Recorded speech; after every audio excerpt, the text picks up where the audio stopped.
Hello बच्चों, चलिए प्रश्न को पढ़ते हैं। सिलिकॉन कार्बाइड को कहते हैं। तो चलिए बच्चों, देखते हैं मुख्य अवधारणा। मुख्य अवधारणा। देखिए बच्चों, इसको समझने से पहले हमें एक बात समझ देखिए। एक वैज्ञानिक थे, क्या नाम था उनका बच्चों? उनका नाम था एचेसन। क्या नाम था बच्चों? एचेसन। एचेसन। बच्चों सन 1890 में ये क्या कर रहे थे? हमारे कृत्रिम हीरे को संश्लेषित करने का प्रयास कर रहे थे। कृत्रिम हीरे को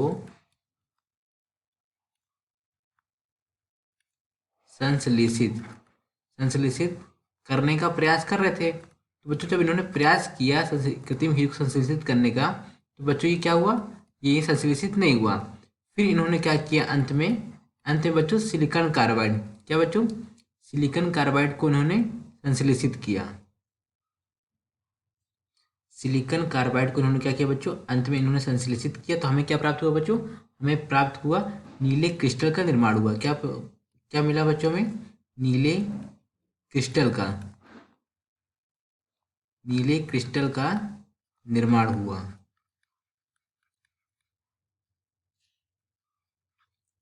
जिसे क्या कहा गया बच्चों? जिसे कहा गया कार्बोरंडम। क्या कहा गया बच्चों? कार्बोरंडम। यहाँ पे लिखते हैं जिसे उन्होंने, मतलब वैज्ञानिक ने ही नाम दिया। क्या कहा? कार्बोरंडम। कार्बोरंडम नाम दिया।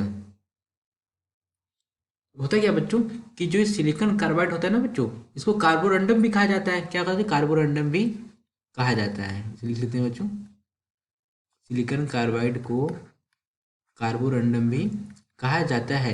ये होता है क्या बच्चों? ये अत्यधिक कठोर होता है। क्या बच्चों? हीरे जैसा। मतलब हीरे जैसा क्या होता है बच्चों? अत्यधिक कठोर होता है। यहाँ पे लिख लेते हैं, हीरे जैसा अत्यधिक कठोर, अत्यधिक कठोर। और क्या होता है बच्चों? कृत्रिम रूप से उत्पादित क्रिस्टलीय यौगिक है। क्या है बच्चों? कृत्रिम रूप से उत्पादित। ऐसा नहीं बच्चों कि ये प्रकृति बनाती, नहीं। कृत्रिम रूप से इसको उत्पादित किया जाता है। कृत्रिम रूप से उत्पादित क्रिस्टलीय यौगिक।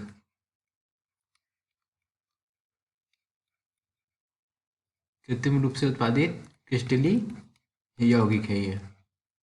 देखिए बच्चों, प्रश्न में क्या कहा गया? प्रश्न में कहा गया है कि सिलिकॉन कार्बाइड को क्या कहते हैं बच्चों? सिलिकॉन कार्बाइड को कार्बोरंडम भी कहा जाता है। क्या कहा जाता है बच्चों? कार्बोरंडम भी कहा जाता है। आशा करते हैं आपको समझ आया होगा। धन्यवाद।